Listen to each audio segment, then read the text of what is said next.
তারপরে জাকাতের বিধান দেবে, জাকাতের কথা বলবে।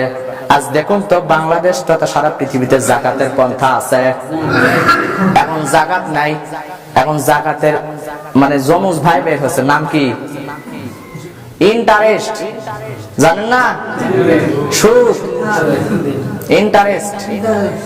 সম্মানিত হাজিরিন, আজ বাংলাদেশের দিকে তাকান। বাংলাদেশের মানুষের যত টাকা, বাংলাদেশের ধনীদের কাছে যত টাকা, যদি হিসাব অনুযায়ী পাই জাকাত দিত, বাংলাদেশে হাত পাতার মতো মানুষ থাকতো না।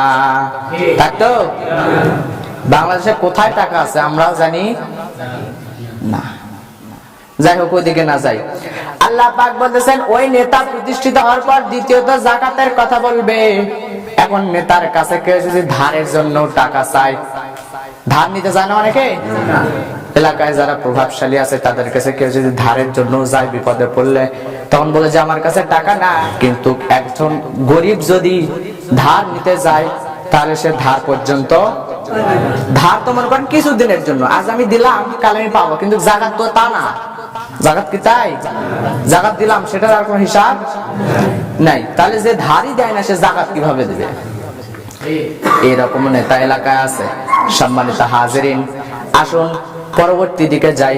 আল্লাহ পাক বলতেছেন আল্লাযিনা ইম্মাক্কান্নাহুম ফিল আরদি ইয়াকামুস সালাত ওয়া আতাউয যাকাত ওয়া আমারু বিল মারুফ ওয়া নাহাউ আনিল মুনকার।